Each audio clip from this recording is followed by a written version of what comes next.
yang materinya ini. Jadi kita akan membahas mengenai integritas akademik terlebih dahulu, karena lanjutan dari bagaimana mengerjakan tugas. Nah, kemudian nanti, bentar ini, kok agak miring. Kemudian setelah kita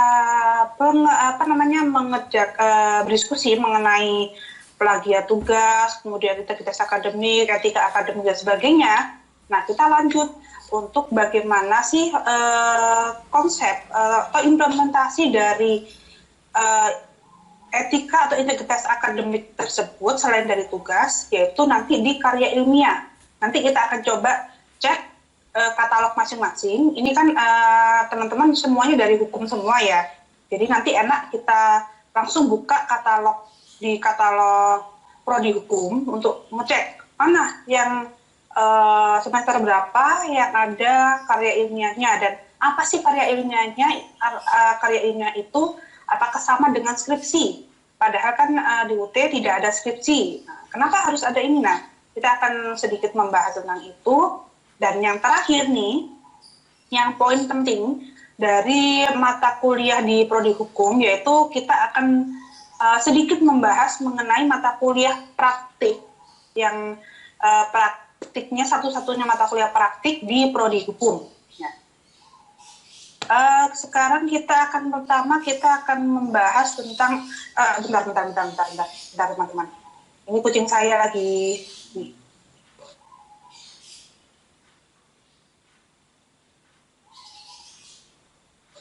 Oke, mohon maaf tadi kucing saya naik ke meja ya.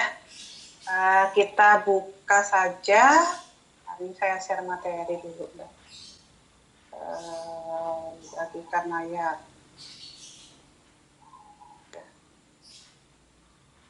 Tentang etika akademik.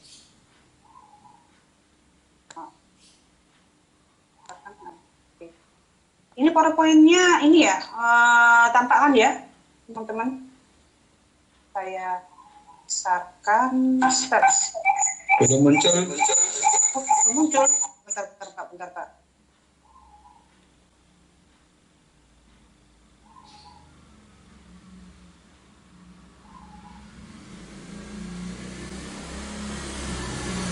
Kalau sekarang sudah muncul ya?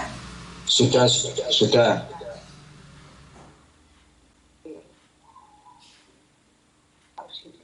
Nah, ini tentang etika akademik dan plagiarisme, ya. Tadi sebenarnya sudah sedikit dibahas ya tentang kita kalau mengerjakan tugas jangan plagiat, nanti bla kan udah banyak. Nah, itu tentang plagiarisme, itu merupakan salah satu dari integritas akademik atau etika akademik, di mana etika akademik itu merujuk pada prinsip moral yang berlaku di lingkungan akademik, yaitu kebenaran, kejujuran, dan keadilan ya. Salah satunya agar kita tetap mempertahankan etika akademik kita sebagai mahasiswa, sebagai dosen, ataupun sebagai pelaku pendidikan itu. Nah, yaitu kita menghindari yang namanya plagiarisme ya, yang harus dihindari gitu. Nah, tadi kan sudah disebutkan plagiarisme itu apa-apa. Nah, intinya itu kalau plagiarisme itu kopas, bahasa kasarnya itu kopas copy paste, nyolong, mencuri ataupun mengakui, oh itu loh karya saya padahal itu bukan karya kita. Nah, kita langsung saja di sini ada banyak macamnya ya. Plagiarisme tidak hanya sekedar kopas saja. Ini langsung saja ini tadi. Nah, ini mengapa plagiarisme dilarang? Itu karena nanti itu intinya kita jika mengambil sesuatu bukan milik kita itu kan dikatakan bentuk pencurian ya, dan kalau untuk sekedar untuk di mahasiswa, teman-teman mahasiswa tugas tadi udah sanksinya kan dapat kemudian tidak lulus mata kuliah, harus mengulang mata kuliah. Nah, sedangkan kalau sudah teman-teman lulus atau sudah bekerja, nah ada kemungkinan kalau ketahuan plagiat sesuatu itu bisa gelarnya dicabut, ijazahnya dibekukan, atau kalau di dunia kerja bisa turun jabatan atau bahkan dikeluarkan dari tempat kerja. Ya. Ini untuk macam-macam dari plagiarisme itu selain kopas ya. Ini kan kalau di sini di bagian ini kan menyalin dan bentar. Bentar.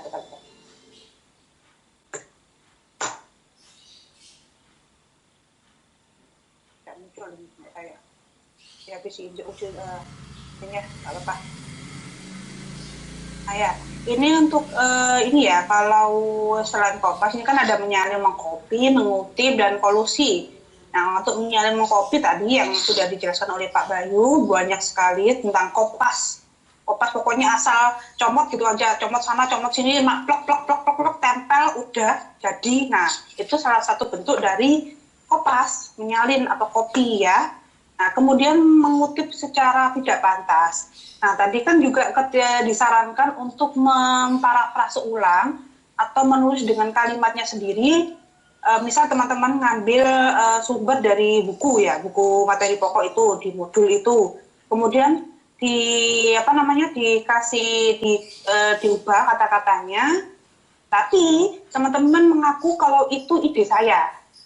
Nah, itu termasuk yang mengutip tidak pantas. Jadi tetap walaupun teman-teman memparafrase kalimat, mengubah dengan bahasanya sendiri, dengan kalimatnya sendiri. Nah, tapi kalau teman-teman ngambilnya dari buku, itu harus ditulis sumbernya. Ini juga nanti kemudian yang berikutnya itu yang kolusi, itu adalah mengakui karya sebagai milik kita. Nah, atau menjiplak atau meminta bantuan. Nah, ini teman-teman hati-hati, apalagi kalau yang joki tugas. Nah, biasanya yang penjoki itu suka kopi sana, kopi sini, kemudian diserahkan ke kita bayar. Nah, itu juga masuk di kolusi. Selain mengakui bahwa karya ini itu milik kita sendiri, sama ketika teman-teman mengambil gambar di Pinterest, kemudian di Google ataupun di platform lain, kemudian mengaku ini loh aku yang gambar, padahal itu teman-teman jiplak. Nah, itu juga salah satu bentuk kolusi. Nah, ini juga saya ini menjawab dari pertanyaan tadi, ada yang kalau nggak salah tanya. Nah, itu kan ada satu soal. Nah, satu soal itu sumber jawabannya itu ada di buku materi pokok. Nah, berarti kan satu kelas menjawab dengan sama. Apakah itu plagiasi? Nah, sebenarnya kalau untuk yang agama, kemudian berbau hitung-hitungan, matematika, statistika, itu kan kalau ayat Al-Quran, kemudian kitab itu kan ayat di kitab itu kan di kitab agama, kemudian rumus-rumus entah itu fisika, statistika itu kan semuanya paten. Nah, itu nggak apa-apa, teman-teman satu kelas atau satu angkatan itu sama semua nggak apa-apa. Yang bisa teman-teman buat seolah-olah itu tidak plagiasi itu dari penjelasannya atau pembahasannya. Nah, misalnya teman-teman mengutip satu kelas ini, jawabannya itu ada di buku materi pokok modul 3 halaman 3.7 paragraf atas. Nah, satu paragraf. Nah, kalau satu paragraf itu langsung satu kelas kopas, nah itu pasti langsung satu kelas kena plagiasi. Nah, ini untuk agar tidak ketahuan plagiasi itu bagaimana? Tetap itu jawabannya di paragraf itu, kemudian sumbernya juga sama, nggak apa-apa. Yang bikin membedakan adalah bagaimana teman-teman mengolah dari ide itu menjadi kalimatnya sendiri. Setiap orang itu ada cara penyusunan kalimat itu tuh beda ya. Berbeda kok. Saya lihat itu di tuton saya, setiap ada beberapa mahasiswa itu yang pure dari kalimatnya sendiri, penjelasan sendiri, walaupun untuk pengertiannya itu kopas. Nah, ketika penjelasannya setelah pengertian itu ada penjelasan, kemudian contoh, apalagi sebutkan contoh. Nah, setiap mahasiswa itu pasti beda-beda. Terutama kalau di contoh di saya di Prodi PGSD itu kan contoh tentang kayak misal permasalahan dalam sekolah. Nah, kebanyakan rata-rata kan pasti permasalahannya anak yang tidak bisa menulis, kemudian kesulitan belajar, rata-rata kan permasalahannya hampir sama. Tapi menjelaskannya itu, cara penulisannya, susunannya itu setiap mahasiswa itu beda. Gaya bahasanya, istilahnya gaya bahasanya itu beda. Nah, itu yang membuat teman-teman tidak terkena plagiarisme. Jadi nanti teman-teman kalau apalagi hukum, banyak pendapat. Menurut pendapat Anda, berikan contoh dari pengertian tersebut, misal contoh permasalahan dari hukum pidana dan sebagainya. Nah, itu teman-teman bisa mengambil contoh yang contoh-contoh yang ada di sekitar, atau kalau misal ingin mengambil contoh yang lagi viral nih, contoh yang lagi viral itu tentang Lesti dan Bilar itu, nah bisa teman-teman ada hukum pidana mengenai permasalahan kasus Lesti bla bla bla. Nah, kan satu kelas misal pakai contoh itu, contoh si Lesti itu. Nah, tapi pembahasannya ketika mengelola ataupun melihat permasalahan tersebut itu kan setiap mahasiswa itu beda-beda. Bahkan idenya sama pun kalau dalam mengolahnya itu beda, ya pasti beda. Nah itu, walaupun satu kelas punya referensi yang sama, ada 10 referensi itu satu kelas sama semua, nah, tapi ketika isi itu berbeda. Nanti ya itu bisa tentang isi yang berbeda itu juga nanti ketika di karya ilmiah juga. Nah, ketika mengelola isi atau pembahasannya, mungkin hasil penelitian, hasil kajian itu sama. Untuk rujukannya itu sama. Ada 10 mahasiswa itu sama atau satu kelas sama. Ketika masuk di pembahasan, mengemukakan pendapat, mendeskripsikan sesuatu, kemudian menjelaskan sesuatu. Nah, setiap mahasiswa itu pasti berbeda gaya bahasanya. Tidak mungkin ketiplek. Kalau misal isai yang pendapat, kalau misal ada sama persis, nah berarti ini pendapatnya siapa ini yang benar ini? Ya? Oke. Nah, ini sanksinya. Nah, nanti tadi sudah sedikit dijelaskan sanksinya yang saya di Pak Bayu dan saya sampaikan di depan ya. Ini sanksi yang jika terdeteksi plagiasi. Ini juga sedikit cerita di zaman THE awal-awal itu kan awal-awal THE masih beberapa mahasiswa masih bingung dengan konsep THE itu bagaimana. Kemudian banyak joki-joki yang bermunculan juga. Itu ada kalau nggak salah itu 10 mahasiswa yang hanya diganti nama dan NIM-nya saja. Nah, itu langsung ya udah auto tidak lulus semuanya. Karena cuma ketahuan diganti nama dan NIM. Meskipun ada satu mahasiswa yang ngaku ini loh jawaban saya, tapi sudah terlanjur nyebar entah itu gimana itu ya auto langsung tidak lulus dan mengulang di semester berikutnya. Nah ini yang tentang integritas akademik ya, tentang plagiasi. Itulah kenapa apalagi kalau tadi juga ada yang tanya tips agar tugas dan diskusi dan tugas itu dapat nilai yang maksimal. Tadi ketika dijelaskan oleh Pak Bayu kan intinya itu teman-teman menjawabnya to the point sesuai dengan apa yang ditanyakan soal, tidak melalang buana.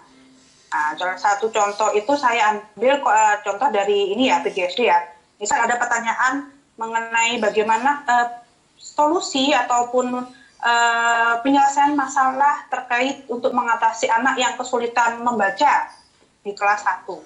Nah, otomatis kan jawabannya ya bagaimana solusinya, kemudian apa yang harus dilakukan guru agar bisa siswanya itu lancar membaca. Nah, udah itu, tidak perlu keterampilan membaca merupakan keterampilan berbahasa, merupakan apa yang harus dilakukan, apa yang harus dilakukan guru dalam mengajar, itu terlalu jauh. Dan kalau untuk diskusi tugas kan waktunya mepet ya, cuma seminggu 2 mingguan. Nah, kalau misal ada bisa menyelesaikan jawaban yang banyak, itu hampir 90% kopas. Saya sering sekali ada 10 mahasiswa atau berapa mahasiswa itu jawabannya sama, saya cek di Google, sama, ya udah saya cuma kasih nilai, saya balesin, ini yang ambil dari website ini ya, ini yang ambil dari website ini ya, seperti itu. Ini untuk yang integritas akademik yang untuk plagiasi. Nah, salah satu poin ini ya untuk agar tidak plagiasi selain tugas dan diskusi, nanti teman-teman di semester berapa ya? Di semester 6 atau berapa itu kita akan ketemu dengan yang namanya karya ilmiah. Karya ilmiah. Nah, lanjut saja ya. Nah, karya ilmiah itu apa? Nah, karya ilmiah jelas dari namanya karya ilmiah. Ilmiah, karya, sesuatu yang berbau ilmiah. Dan kalau di UT sendiri itu karya ilmiah itu namanya tulisan yang memaparkan hasil penelitian atau kajian teori yang bersifat ilmiah ya, atau kita bisa disebut artikel ilmiah. Beda dengan artikel yang ada di detik.com, Landitura, itu artikel berita. Kalau untuk dalam dunia akademik itu namanya artikel ilmiah ya. Ini. Nah, kalau di UT, nah untuk teman-teman yang nanti di SIPAS, yang SIPAS non-TTM, SIPAS semi, SIPAS penuh, nah nanti karir itu, kita sebut karir aja ya, lebih simpelnya itu. Nah, itu akan muncul sesuai dengan paket. Nah, sedangkan teman-teman yang non-SIPAS, nanti setelah menempuh 109 SKS itu bisa langsung registrasi. Tapi kalau belum sampai 109 SKS itu karya ilmiah tidak bisa diregistrasikan. Dan sepertinya ini aturan ini juga berlaku untuk TAP ya, teman-teman. Nah, kalau untuk SIPAS karir ada di mana ya? Nah, karir ada di sini. Katalog. Dan katalog. Nah, kita lihat di katalog. Nah, teman-teman bisa cek di katalognya masing-masing. Nah, sudah dapat semua toh ya.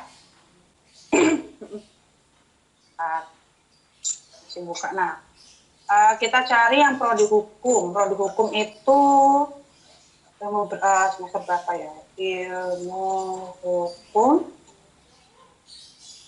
ada 141.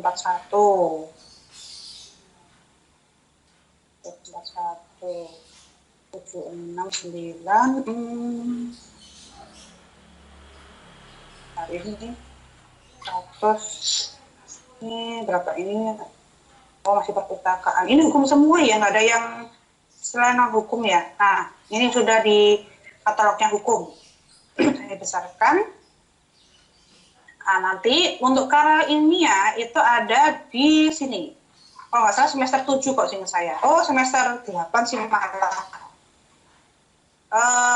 Enggak sih, semester 7. Nah, kalau mungkin teman-teman udah dapat spoiler ya dari beberapa kakak tingkat atau yang sudah pernah kuliah dulu, karya ilmiah itu jadi satu dengan TAP. Kalau TAP-nya lulus, karya ilmiah pasti lulus. Nah, mulai masa 2022.2 ini, masih pertama, nah, ini karya ilmiah ini sudah lepas dari TAP, ya, dari TAP berdiri sendiri. Jadi, teman-teman yang nanti lulus TAP belum tentu lulus karir. Teman-teman yang lulus karir juga itu belum tentu lulus TAP juga karena berdiri sendiri walaupun ini masih 0 SKS, tapi nanti di kemudian hari itu nanti ada SKS-nya. Saya lupa SKS-nya nanti akan rencananya berapa, tapi nanti itu ada SKS-nya.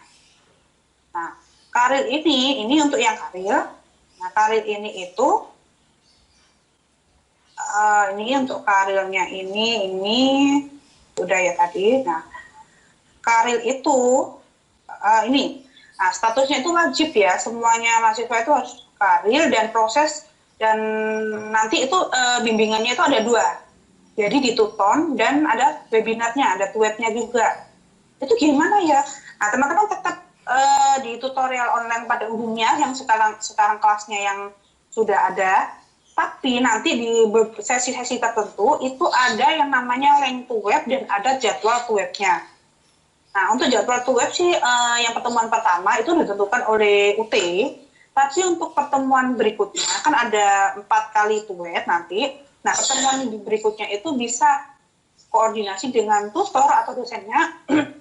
Contoh, kalau untuk ditentukan UT pada hari Kamis jam 10 pagi. Loh, kalau jam segitu kan saya banyak yang kerja ini. Nah, pertemuan 2, 3, 4 itu bisa dikoordinasikan dengan tutornya. Saya pengennya tuh web karirnya itu minggu ini, jadi nanti koordinasi satu kelas bisa bimbingan dengan baik ya di webinar itu. Nah, nanti satu kelas itu hanya 15 mahasiswa, jadi nggak banyak-banyak. Dan nanti itu produk yang dihasilkan teman-teman jika memenuhi syarat itu bisa masuk ke repository Ramadikti yang terkoneksi dengan Google Scholar. Jadi nanti karyanya teman-teman itu tidak kalah dengan teman-teman dari universitas lain yang bisa muncul di Google Scholar, langsung masuk di ini ya, di jurnal. Tapi kalau antara nilainya antara 75 sampai 84 itu mentok di perpustakaannya UT. Kalau 74 ke bawah gimana Bu? Ngulang. Jadi nanti ketika karya teman-teman kan kalau menulis karya ilmiah itu kan gampang-gampang susah. Apalagi yang tidak terbiasa nulis itu kan agak susah ya. Jadi teman-teman pastikan dengan baik ya, minimal teman-teman bisalah lulus gitu, minimal 75 gitu. Yang penting itu biar teman-teman bisa lulus. Ya. Mungkin teman-teman tadi mendengar suara semangat-semangat ya, itu ada dari seseorang yang di samping saya. Dan kalau mungkin teman-teman banyak dapat cerita dari mungkin teman yang ada di kampus lain, itu skripsi itu gini. Tenang, karil itu artikel ilmiah berbeda dengan skripsi. Walaupun sama-sama penelitian, sama-sama kajian teori. Bedanya apa? Karena kalau untuk karil itu pembahasannya itu simple. Dan hanya satu topik saja, yang dibahas cuma satu saja, tidak luas seperti skripsi. Mungkin kalau skripsi itu contohnya membahas Jawa Timur keseluruhan. Nah, ketika karirnya itu cukup membahas Surabaya saja, contohnya seperti itu. Nah, ini kan ketentuan untuk karir yang jelas. Nanti ini teman-teman ketika masuk di mata kuliah karir itu akan dijelaskan lagi kok. Nanti harus karirnya terus nulisnya itu bagaimana, ukurannya berapa, ketikannya apa gitu kan, harus berapa halaman, nanti akan dijelaskan dengan lebih detail di kelas karir. Ini cuma untuk sedikit gambaran teman-teman. Jadi nanti di karir itu yang jelas ada ini judul, identitas penulis, abstrak, terus ada pendahuluan juga, ada metode atau kerangka pikir. Nah, metode ini untuk yang teman-teman karirnya penelitian, untuk yang kerangka pikir itu bagi yang karirnya itu sumber kajian ya, atau berdasarkan kajian teori. Kemudian hasil pembahasan, simpulan saran, terus dan daftar pustaka. Nah, ini yang saya tadi katakan, mungkin saja judul atau tema karir itu teman-teman sekelas itu sama semua, judulnya hampir sama. Nah, yang jadi perbedaan itu ketika di pendahuluan itu berisi tentang latar belakang masalah, tujuannya, gimana. Pendahuluannya itu tentang apa yang akan ditulis, apa yang akan diteliti, apa yang akan dibahas. Itu disampaikan di pendahuluan semua, terutama tentang masalah yang akan diambil. Nah, tapi masalahnya ini sama semua. Nah, kalaupun masalah semua, pasti nanti yang berbeda itu di rujukannya, di metode penelitiannya, atau kerangka pikirnya itu. Kalau sampai metode penelitian itu sama, yang jadi pembeda ada di pembahasan. Tuh. Dan juga gaya nulis setiap mahasiswa itu beda. Saya juga ada kelas karir juga yang aktif dari 15 mahasiswa itu ada sekitar 8 mahasiswa yang aktif. Itu dari 8 mahasiswa meskipun hampir sama ya, rata-rata itu bahas tentang kelas berapa ya, kelas 3 SD. Itu gaya bahasa mereka saya baca itu tiap mahasiswa itu punya ciri khas masing-masing, dan itu yang jadi pembeda teman-teman agar untuk menghindari plagiasi tadi. Selain nanti teman-teman harus menetapkan rujukannya, kemudian sumbernya dari mana gitu. Nah, setelah pendahuluan, kemudian kan ada metode penelitian. Nah, metode penelitian atau kerangka pikir, kemudian dilanjut dengan hasilnya. Kalau hasil itu berisi hasil-hasil yang diperoleh, kemudian dibahas. Ada beberapa artikel ilmiah itu antara hasil dan pembahasan itu terpisah. Nah, kalau di UT itu hasil dan pembahasan itu dijadikan satu. Jadi hasilnya apa langsung dibahas, hasilnya apa langsung dibahas, seperti itu. Kemudian ditarik kesimpulan dari pembahasan tadi, dan kemudian ditulis. Setelah sampai, kemudian teman-teman bisa menulis abstrak. Nah, abstrak ini apa? Abstrak ini berupa deskripsi singkat atau rangkuman singkat mengenai isi dari artikel itu untuk menarik atau mempermudah pembaca mencari informasi. Jadi kalau misalnya teman-teman membahas tentang hukum pidana, tentang kasus pembunuhan, penelitiannya itu ya, kemudian ditulis nih, ini memuat tentang bla bla bla bla, tujuan dari artikel ini tentang memuat kasus investigasi apa gitu. Saya kurang tahu tentang materi hukum ya. Nah, nanti pembaca itu akan tahu, oh saya mencari referensi nih tentang bagaimana cara investigasi dengan baik dan benar. Oh ini ada apa namanya, ada artikel dari Kak Sari gitu, contohnya seperti itu. Oh ini, oh ternyata cocok ini dari saya.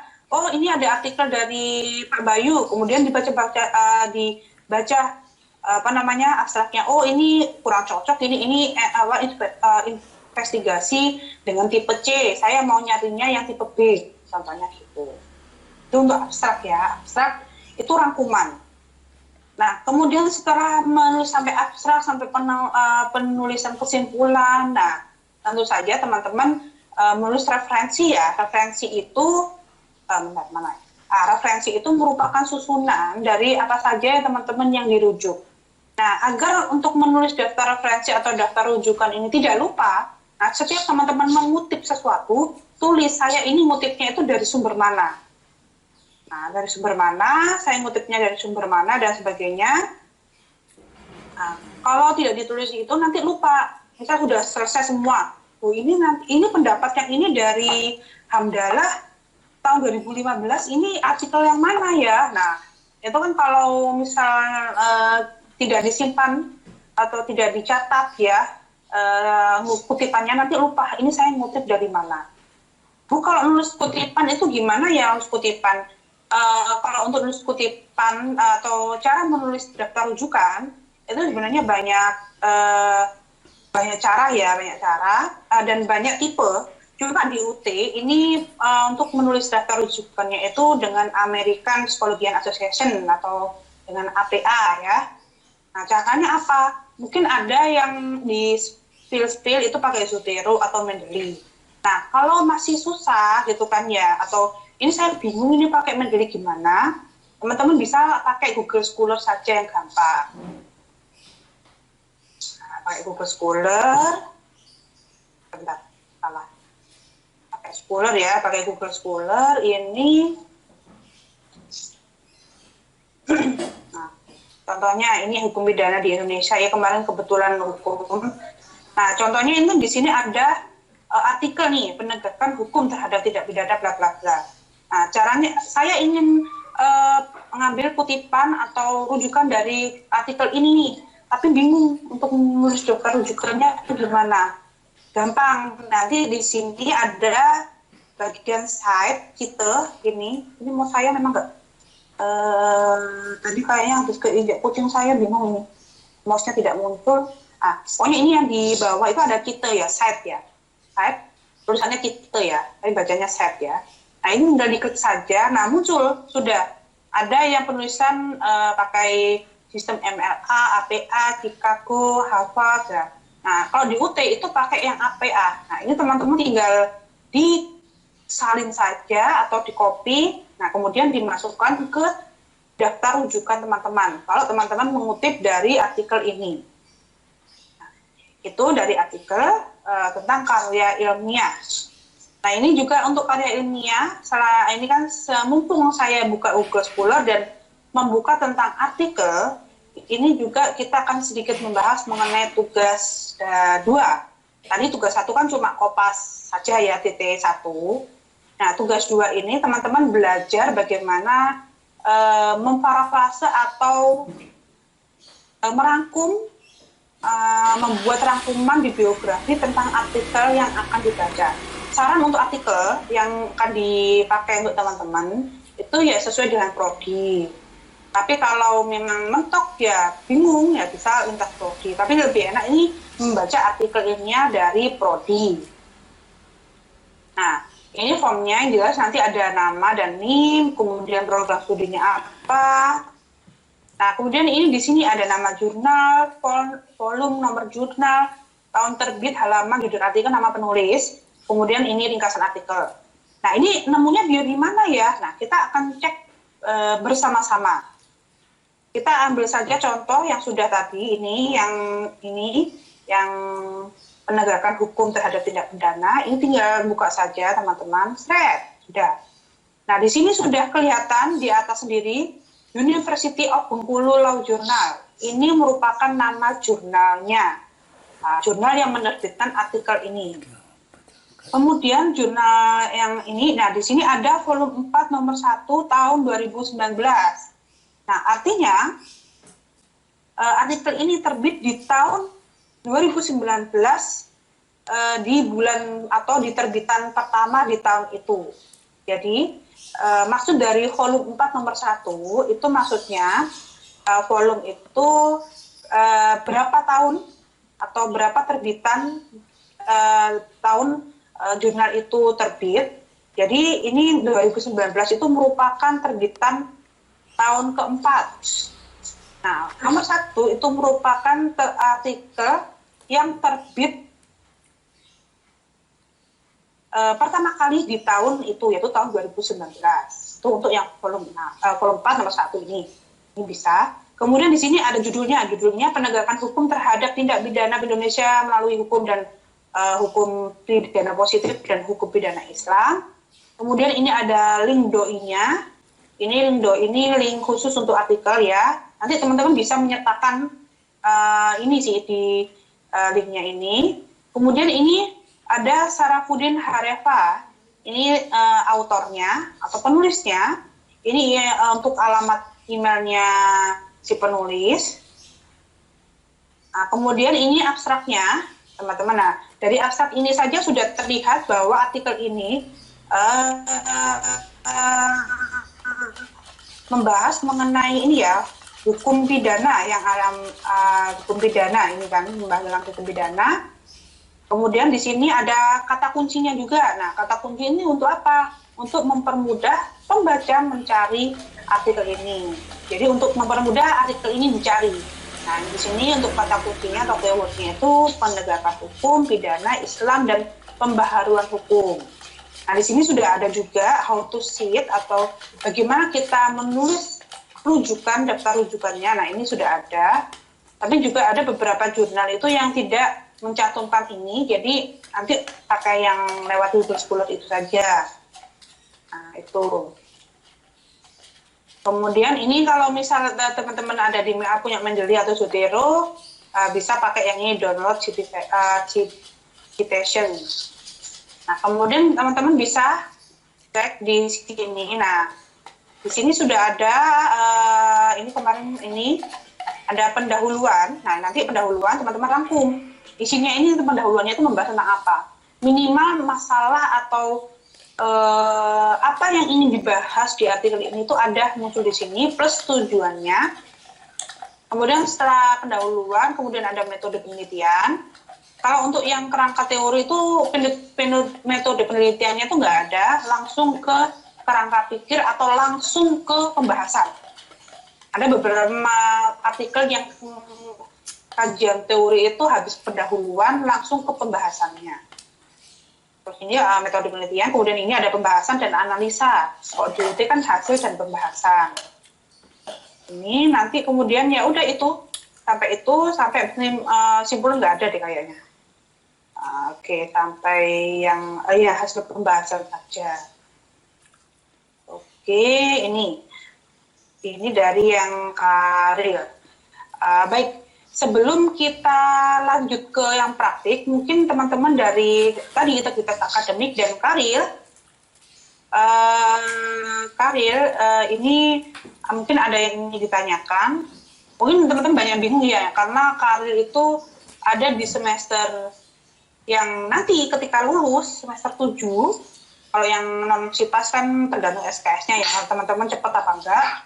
Ada kemungkinan kalau teman-teman nanti semester 3 itu kan sudah boleh maksimal 24 SKS. Kalau itu cepat, kemungkinan karirnya itu munculnya di semester 6. Gitu. Mungkin ada yang ingin berdiskusi terlebih dahulu mengenai karir. Atau lanjut aja ya?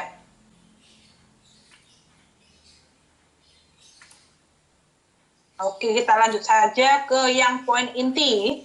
Yang ini kemarin banyak sekali yang ditanyakan juga sih waktu materi yang kemarin tentang tentang praktik. Untuk hukum itu ada praktik, bukan praktikum ya, praktik. Praktiknya itu tentang praktik pengalaman beracara. Nah, bagaimana untuk registrasinya praktik ini? Registrasinya praktik di UT itu sebenarnya sama dengan registrasi mata kuliah pada umumnya. Tapi ada beberapa poin-poin tertentu yang wajib diikuti sebelum meregistrasi mata kuliah praktik. Contohnya, kalau hukum itu ada beberapa mata kuliah yang wajib diikuti terlebih dahulu, terus SKS-nya harus memenuhi, baru bisa registrasi mata kuliah praktik. Nah, bimbingannya itu macam-macam, ada yang to web, ada yang langsung, ada yang tutor. Jadi macam-macam, tergantung mahasiswa inginnya yang mana. Dan pastinya teman-teman sebelum melaksanakan praktik, kalau sudah mentok pengen registrasi praktik, nah ditunggu sebentar ya teman-teman. Sepertinya kucingnya Ibu Tiara nyenggol antena wifi-nya.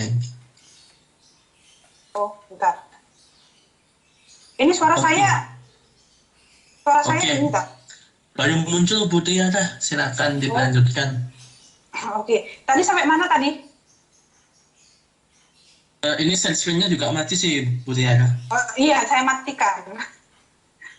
Saya matikan soalnya. Sampai mana tadi? Ayo yang nyimak. Tadi saya keputusnya sampai mana?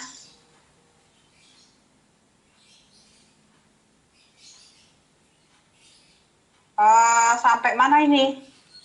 Bentar, ini hilang suaranya. Nah, ya Pak Bayu tadi sampai mana ya?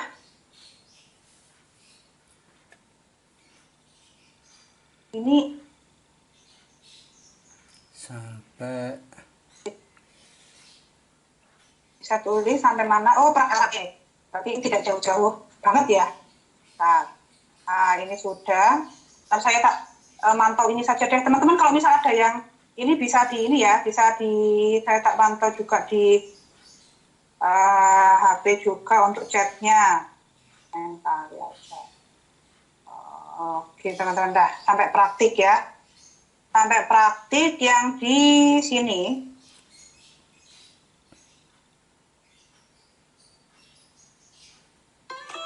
Oke. Nah, sampai yang praktik ini. Oke, nanti praktik itu intinya biar tidak saya ngulang terlalu jauh.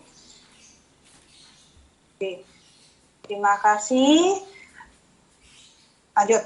Nah, intinya kalau hukum, ya teman-teman yang hukum nanti itu minimal yang ingin mengampu mata kuliah hukum, kalau untuk yang SIPAS itu langsung otomatis masuk ke billing kalau ini SIPAS. Tapi kalau untuk yang non SIPAS itu harus minimal sudah menempuh 90 SKS dan juga sudah menempuh ini ya, mata kuliah yang sudah tampak di layar ini ya, yang hukum perdata, perjanjian, apa ini hukum.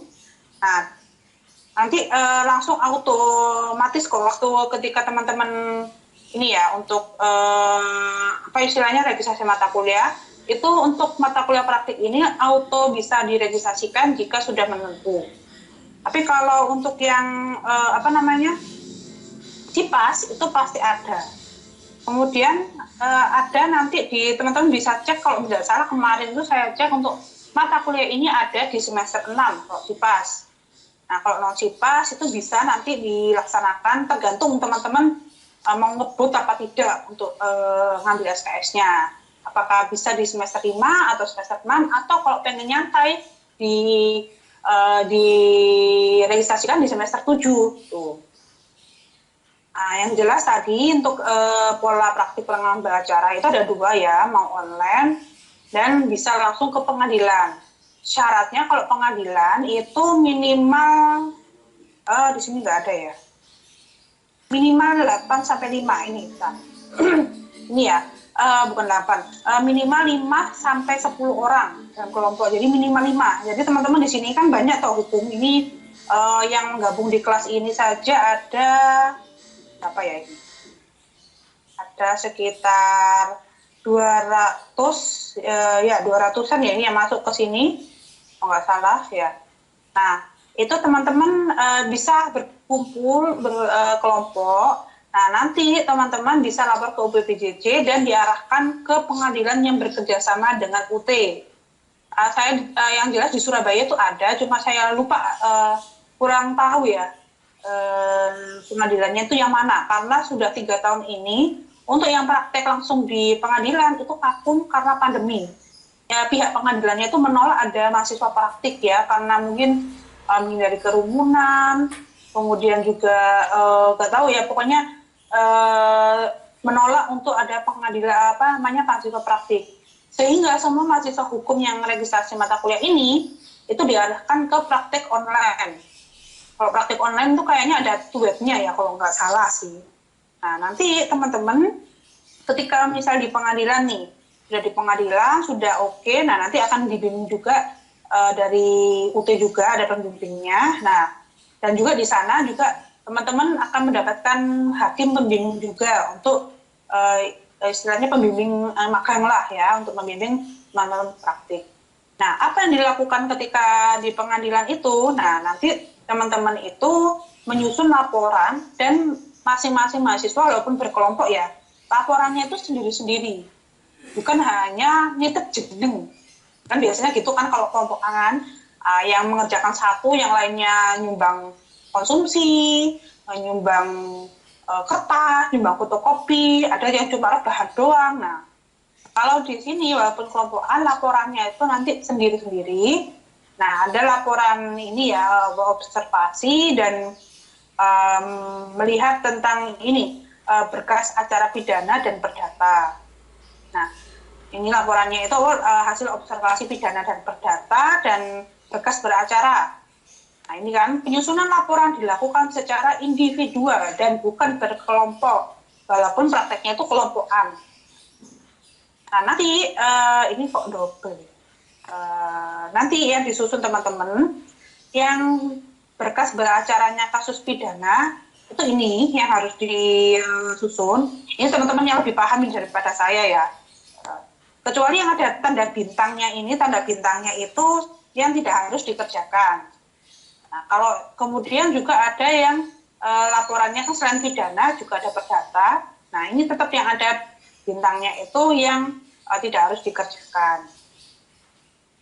Nah, nanti estimasi waktunya itu intinya teman-teman itu nanti observasinya itu ada 2 kasus pidana dan 2 kasus perdata. Nah, estimasinya ini nanti teman-teman akan dibimbing oleh hakim pembimbing. Kemudian nanti teman-teman setelah melakukan observasi, menyusun berkas, kemudian menyusun laporan juga, dan mengumpulkannya ke ini. Kalau dulu itu laporannya dikumpulkan ke UPPJJ, tapi sekarang laporannya itu diunggah di laman praktik UT-ACID, yang kemudian nilainya juga langsung diinputkan di situ oleh pembimbing. Kemudian ini kan untuk laporannya seperti ini. Kemudian, nah ini prosedurnya, nanti ada pembimbing. Ini instruktur 1, instruktur 2 ini hakim di sana juga. Pembimbing itu juga ini sih pembimbing dari dosen juga. Nanti ini, pokoknya laporannya semuanya itu dimasukkan di laman UT-ACID. Nah, nanti teman-teman laporan yang diunggah ke laman praktik itu harus sesuai formal.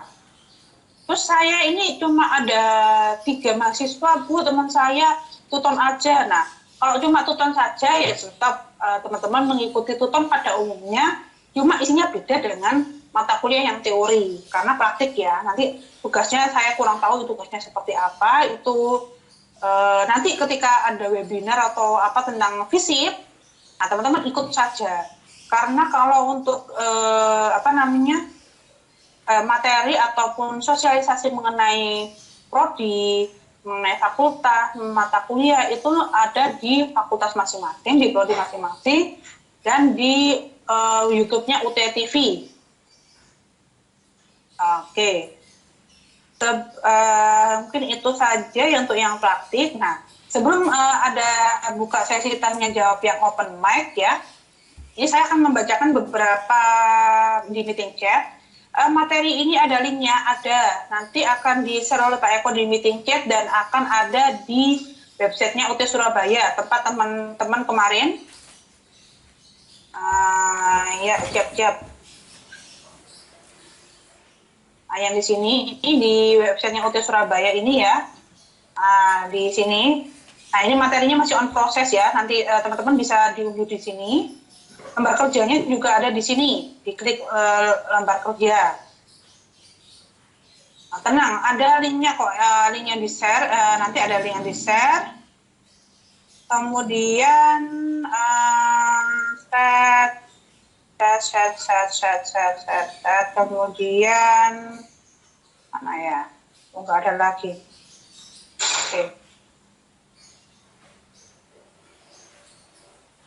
Oke, mungkin dari sini ada yang ingin ditanyakan. Untuk yang tadi, untuk tugas yang merangkum ini ya, artikel ilmiah, itu teman-teman pakai sebenarnya bebas, pakai artikel ilmiah manapun bebas. Kalau artikel ilmiah itu bebas. Kalau pengen yang sekalian belajar, teman-teman bisa dihukum. Tuh. Pakai yang hukum. Contohnya itu, tadi kan saya menunjukkannya kan yang artikel ini ya, artikel yang penelitian. Nah, teman-teman bisa cek kalau artikel yang kajian teori itu seperti apa. Ini bisa seperti ini. Nah, di sini,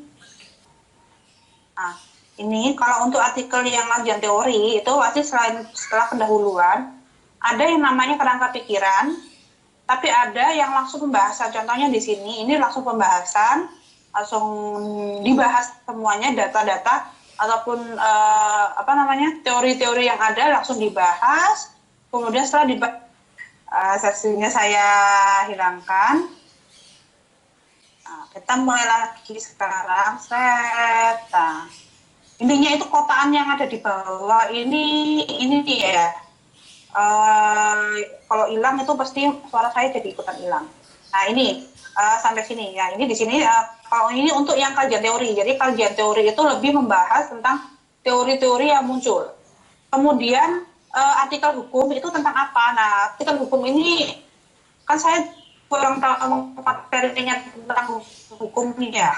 Teman-teman bisa masuk saja di Google Scholar. Hilang menang.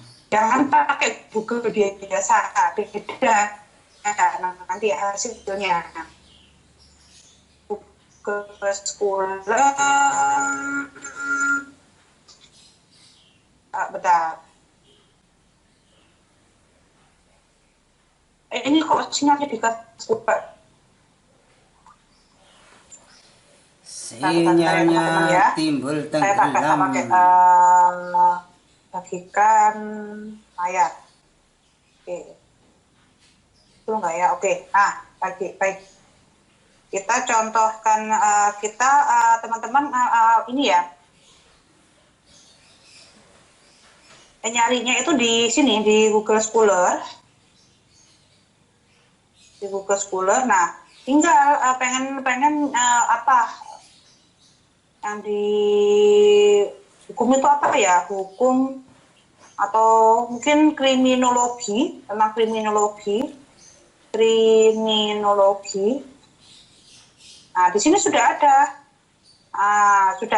Tapi teman-teman disarankan kalau mencari referensi jurnal itu 5 tahun dari sekarang. Sekarang kan ada tahun 2022. Nah, minimal teman-teman itu carinya itu sampai mentok 2018. Nah, ngaturnya di mana? Ngaturnya itu di sini ada tulisan year atau tahun. Saya versi desktop aja deh, biar enak. Sama aja ya. Di desktop agak kelihatan ini. Nah, Di sini ada year. Ini teman-teman yang tadi kesulitan semua tugas dikerjakan di HP. Nah, bisa ikut cara ini. Nah, ini di sini ada since 2018. Ini tinggal ini saja. Nah, di sini sudah banyak yang ada tulisan books Google. Ini namanya buku ya, teman-teman, bukan artikel. Nah, contohnya ini ada jurnal advokasi. Nah, kenakalan anak dalam fenomena bla bla. Nah, ini salah satu kalau nggak salah hukum ada mata kuliah kriminologi ya, seingat saya itu. Nah, contohnya ini ada.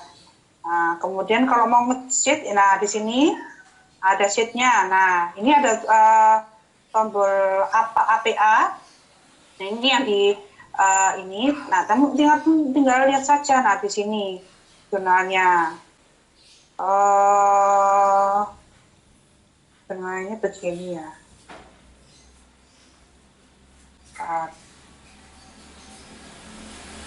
Ini juga ada penerapan teori kriminologi kejahatan cyber. Ini bisa banyak sini teman-teman bisa cek. Contohnya ini view as HTML ini aja wis. Nah, di sini sudah ada ini ada Pandekta. Nah, ini nama ininya, nama jurnalnya, contohnya ini website jurnalnya juga. Kita bisa nah di sini ada volumenya, volume 13. Ini yang versi HTML ya. Kalau melihat versi HTML ini agak hemat kuota. Atau mungkin kalau teman-teman bisa langsung ke ininya. Bentar. Ini jempol saya terlalu besar ini buat klik ini. Salin aja. Nah, kita bisa ke jurnal aslinya. Ini jurnal aslinya ini tadi. Nah, nyari di sini bisa atau langsung baca di sini juga bisa. Seperti itu. Nah ini abstraknya, pendahuluan. Kemudian tinggal dirangkum saja nanti teman-teman di sini. Banyak kok. Teman-teman tinggal buka saja. Contohnya juga ada hukum hukum perdata atau hukum ini kan hukum perdata atau hukum perkawinan di Indonesia ini. Nah, di sini ada. Nah, ingat teman-teman diatur saja, scene-nya sudah diatur ini.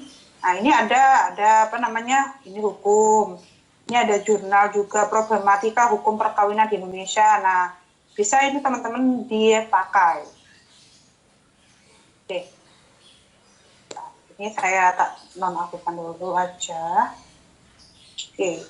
Ya, dari sini ada yang ingin ditanyakan lagi?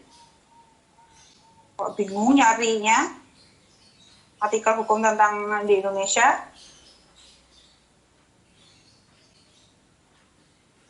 Dan nanti teman-teman ketika ngerjakan tugas nanti gitu aja ya teman-teman, ketika kopas dia belajar inilah membuat bibliografi sendiri gitu.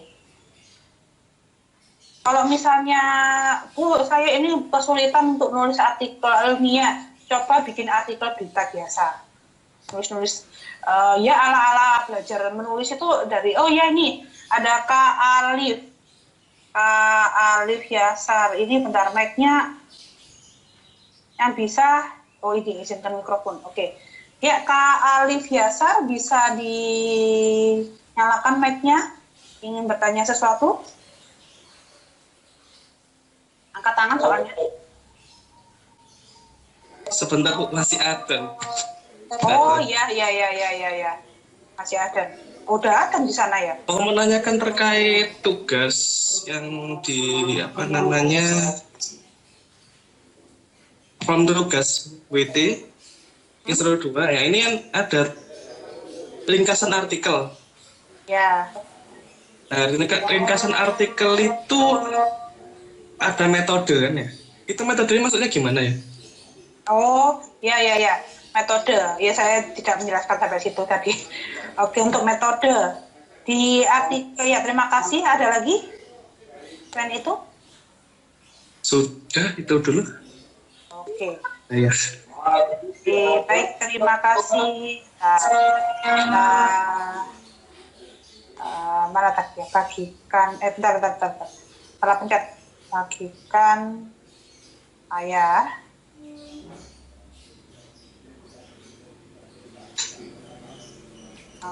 Di sini.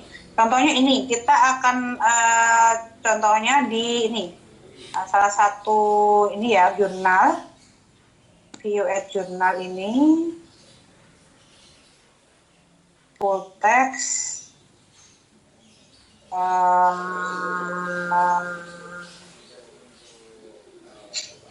Saya tak pakai HTML aja deh. Biar enak melihatnya kalau lewat HP.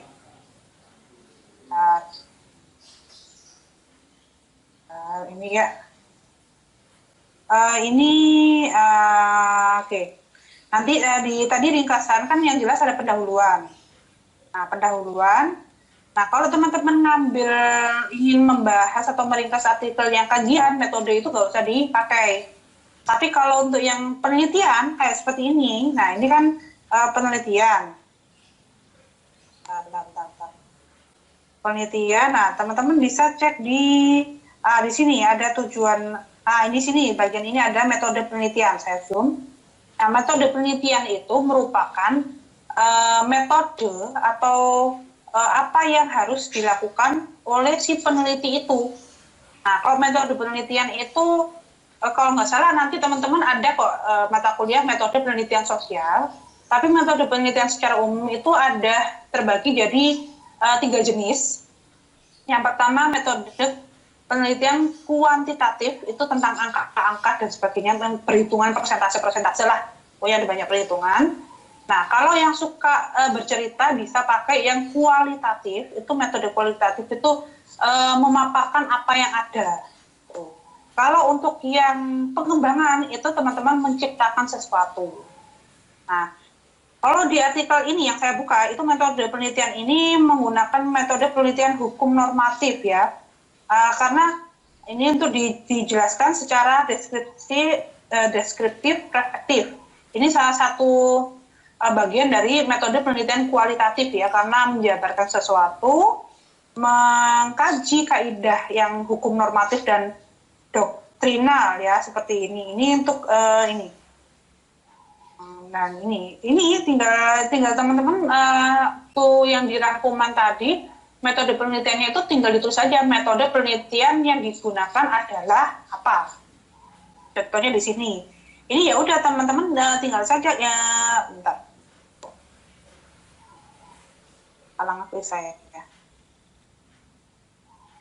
Teman-teman tinggal ini aja, metode penelitian digunakan dalam penelitian ini adalah menggunakan ini tidak kata-katanya tidak efektif sama sekali ya.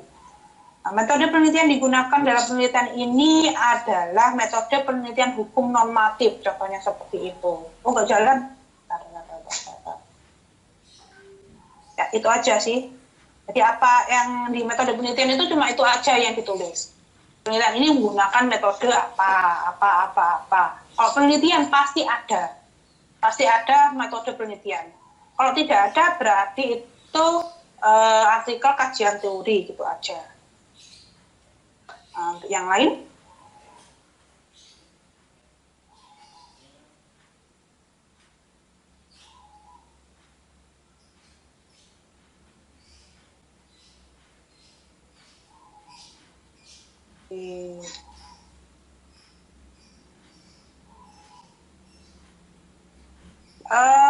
Ini mungkin sudah terlalu siang ya.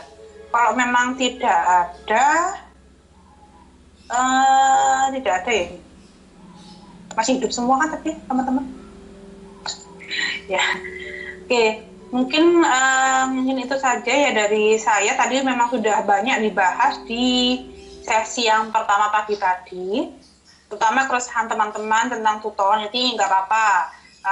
Terima kasih ya. Ini juga sebagai pengingat saya juga biar tidak terlalu lama-lama mengghosting mahasiswa ya. Oke. Yang teman-teman ini ya udah siang ya. Oke. Ya itu saja. Mungkin saya juga berterima kasih tadi yang sudah mencurhatkan. Jadi sebagai ya buat pengingat saya juga tidak terlalu sering-sering menghilang ya, karena jujur kalau saya menilai tugas itu pasti di injury time, Karena ya gimana, hari terakhir itu baru banyak yang mengumpulkan, ya saya menilainya besoknya gitu kan ya. Kalau yang sudah mengumpulkan ya saya nilai langsung gitu. Walaupun kadang beberapa ada yang selip lah. Saya baru ketahuannya waktu setelah pertemuan 8 itu kadang-kadang ada yang baru ketahuan. Kalau ada yang belum saya nilai, mungkin seperti itu. Mungkin itu saja ya. Kalau memang teman-teman tidak ada yang didiskusikan, alhamdulillah teman-teman di sini masih sehat, masih aman ya. Walaupun sebenarnya waktu WT tugas itu kita nyantai saja, teman-teman boleh makan, minum camilan-camilan yang ada gitu kan.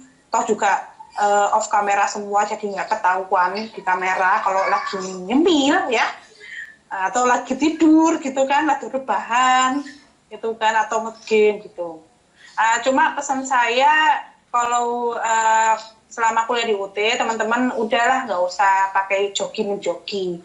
Kalau masalah plagiat dan sebagainya, itu kan teman-teman masih bisa belajar gimana caranya tidak plagiat. Nah, kalau yang joki itu ya cukup kalau teman-teman nge-game saja nge-joggingnya. Tugas kuliah atau ujian nggak usah jogging. Dan itu saja yang dari saya. Saya kembalikan lagi ke Pak Eko. Ya, terima kasih. Saya akhiri. Wassalamualaikum warahmatullahi wabarakatuh.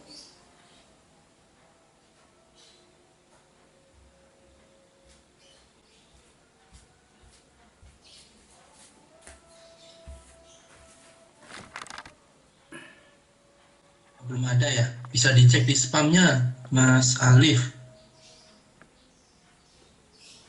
Tugas 1 dan tugas 2 akan di-share nanti di akhir acara oleh Bapak Eko Priyono selaku moderatornya.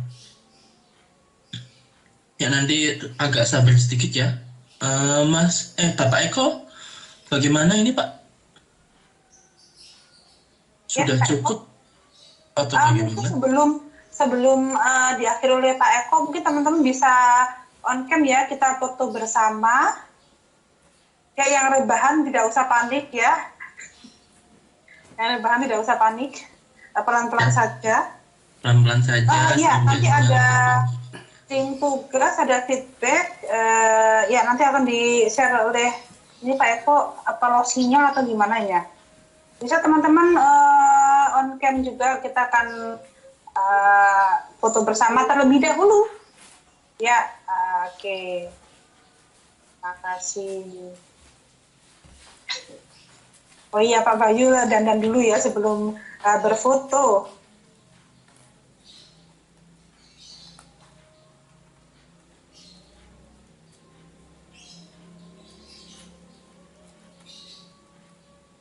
Kucingnya ngenggol ya. Saya kurang tahu ya Pak Ekonya ada punya kucing apa tidak ya. Yang jelas ini kucing saya setelah kusuk hidup ya. Kucingnya dibelah, Oke, Bu. kita foto bersama ya. Oke. Kucingnya Mbak Tiara nyenggol wifi-nya Pak Eko ya. Melompatnya. Oke, semua gayanya masing-masing. Boleh gaya apa aja ya Mbak ya? Gaya kupu-kupu, gaya kodok, monggo silakan. Gaya bebas. Oke, gaya bebas semuanya. Saya hitungin ya Mbak ya, dari saya. 3, 2, sorry. Ini aku close bentar. Saya ulangi lagi 3, 2, 1. Oke, terima kasih teman-teman. Kita kembalikan lagi ke Bapak Eko. Gimana suaranya nih Pak Eko? Belum terdengar suaranya Pak Eko?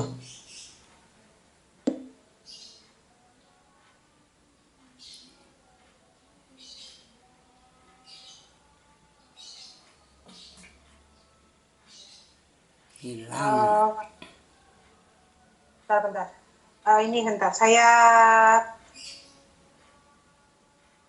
untuk feedback mungkin untuk link tugas ini saya share aja ya. Saya cari dulu. Ya, kalau untuk feedback ya. Mungkin bisa dibantu oleh Pak Bayu ya. Saya bantu Mbak, nggak apa-apa.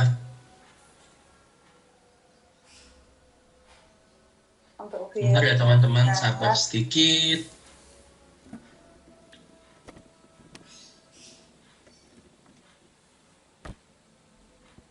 tugas, ini teman-teman bisa di sini.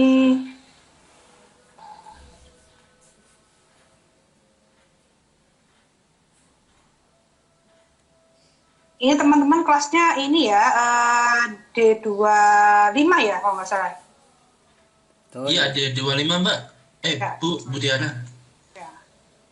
Oke, ini untuk teman-teman untuk link tugas sudah di-share ke materi, di limiting chat maksudnya. Kalau untuk link materi nanti teman-teman bisa cek di websitenya UT Surabaya ya. Insya Allah besok akan di Senin atau Minggu sore atau Senin pagi itu di-share oleh ini ya tim ICT untuk mengupdate link materinya yang ada di websitenya UT Surabaya. Untuk tugas ada di sini.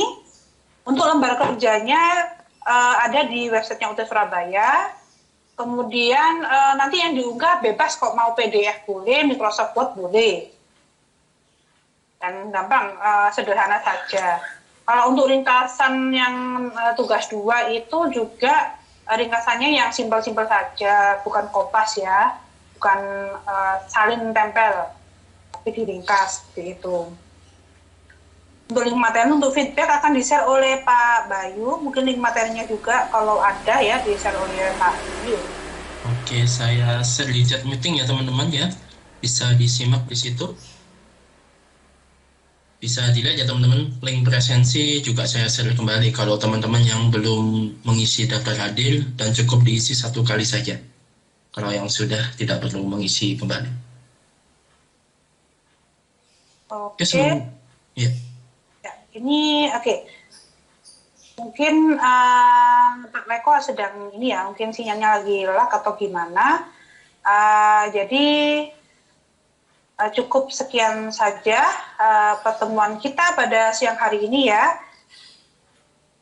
Link feedbacknya itu ada nanti isinya 2 ya untuk link feedbacknya. Nanti akan diminta mengisi nama 1 sudah tertampang nyata yang untuk instruktur 1 ada nih Bayu Satriawan, sedangkan yang 2 ini nama saya Tiara Sevi Normalitas. Cuma itu saja. Oke, mungkin itu saja dari kita. Mungkin Pak Bayu yang menutup secara resmi ya. Oke.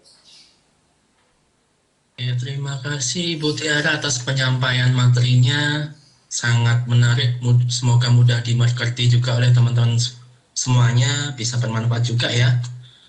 Mewakili moderator dan Ibu Tiara selaku instruktur 2 dan saya sendiri instruktur 1 Andani Bayu Satriawan. Mohon maaf bila ada salah kata teman-teman. Semoga ilmu yang sudah kami sampaikan bisa bermanfaat bagi teman-teman semua. Saya akhiri, terima kasih. Wassalamualaikum warahmatullahi wabarakatuh. Baik, terima kasih teman-teman. Selamat beraktivitas lain. Selamat siang.